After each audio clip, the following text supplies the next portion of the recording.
उत्तराखंड की राजधानी देहरादून में आज मनरेगा बेयरफुट टेक्नीशियन के जो कर्मचारी हैं वो यहाँ पहुँचे हैं और यहाँ धरना प्रदर्शन वो लोग कर रहे हैं। क्या उनकी मांगे हैं सरकार से और किन मांगों को लेकर वो राजधानी पहुँचे हैं, सीधा उनसे ही जानेंगे। आप राजधानी पहुँचे हैं, पहले अपना नाम और क्यों आप यहाँ हैं, क्या धन्यवाद सबसे पहले TV 9 का। और मैं पूरन सिंह नेगी, प्रदेश महामंत्री उत्तराखंड बेयरफुट टेक्नीशियन। हमारी मांगें कई समय से चलती आ रही हैं और हम लिखित और मौखिक तौर पर कई बार अपनी मांगों को दे चुके हैं।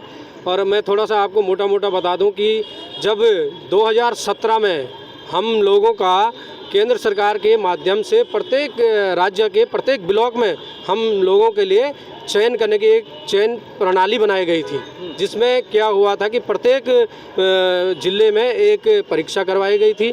उसके बाद परीक्षा में जो लोग उत्तीर्ण हुए थे उन लोगों को जिला स्तर पर जो जिला प्रसार प्रशिक्षण केंद्र होता है उसमें 90 दिन का हम लोगों को ट्रेनिंग दी गई और उसमें पूरा खाना तो ये सरकार सीधी मांग क्या है? जी, हमारी सीधी मांग ये है कि हम लोगों को जो पूरे उत्तराखंड में प्रत्येक ब्लॉकों में अलग अलग नियम बनाए गए हैं, तो हम चाहते हैं कि पूरे प्रदेश में एक नियम हो और हमारा जो मानदेय है वो नियत हो, क्योंकि केंद्र सरकार ने हमारे एस्टिमेट में 1% रखा गया है और उस 1% को ये इकट्ठा करके एक साथ हमको मानदेय के रूप में दे सकते हैं। तो हम यही चाहते हैं कि हम लोगों का जो 1% केंद्र ने रखा है, राज्य सरकार उसको एकत्रित करके हमको प्रत्येक माह एक नियत मानदेय दिया जाए। क्योंकि अभी हमारे जो साथी लोग हैं वो इतनी विडम्बना में है कि इतनी दूर हमें आने की आवश्यकता नहीं पड़ती अगर ये हमारी मांगों को पूरा कर लेते।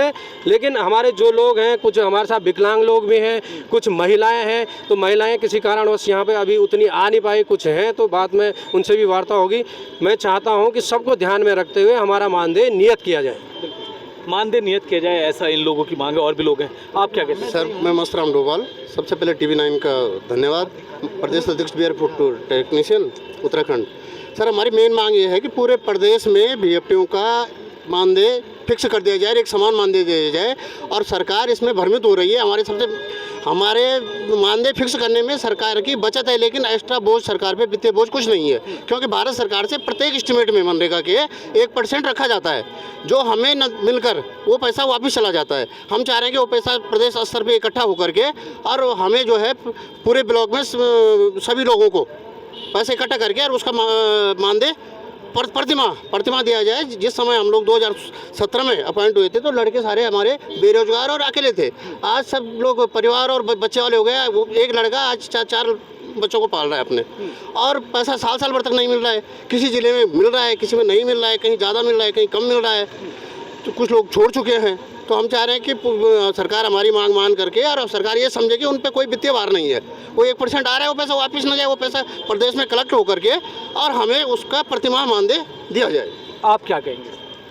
सर, सरकार से एक ही कहना है, अगर हमारी मांगे मानते हैं फिर तो ठीक है, नहीं तो हम यहाँ अभी 3 दिवसीय धरने पे आए हैं, लेकिन ये जो है हमेशा के लिए हो सकता है। और जी, देखिए, सीधी मांग कर रहे हैं सरकार से कि उनकी जो मांगे हैं वो जल्द से जल्द पूरी किए जाए, नहीं तो ये जो प्रदर्शन है वो लंबा भी हो सकता है। आप क्या है इसका प्रभाव? नमस्कार। सबसे पहले तो मैं आपको नमस्कार करना चाहता हूं कि आपने हमारी आवाज़ को जो है शासन प्रशासन तक पहुंचाने की जो है आपने कृपा करी है। मैं आपको बताना चाहता हूं कि 2017 में जब हमारी नियुक्ति हुई थी तो 2017 में ही सरकार ने पलायन आयोग गठित किया और पलायन आयोग जो है पौड़ी में गठित किया गया। पलायन आयोग इसलिए गठित किया गया कि जो है पहाड़ों से नवयुवक जो है पलायन ना करे, वहीं पे उसको रोजी रोटी मिले, वो अपने खेत खलिहानों को सुरक्षित रखे। लेकिन आज स्थिति आ रखी है, इन्होंने हमें नियुक्ति पत्र पकड़ा दिए हैं लेकिन हमें मानदेय भुगतान नहीं दे रहे हैं। एक तरफ प्रधानमंत्री जी कहते हैं कि 2 करोड़ लोगों को रोजगार देंगे और दूसरी तरफ जो है हम पलायन करने के लिए मजबूर हैं आज पहाड़ों से, और पहाड़ जो हैं आज खाली हो रहे हैं और शहर जो हैं आबाद हो रहे हैं। देहरादून हो, हरिद्वार हो, उधम सिंह नगर हो, चाहे हल्द्वानी हो, ये जो है यहाँ आबादी बढ़ रही है और पहाड़ों से आबादी घट रही है। एक तरफ सरकार रिवर्स पलायन की बात कर रही है और दूसरी तरफ जो लोग हैं, पहाड़ के लोग हैं, वो पलायन की बात यहाँ कर रहे हैं।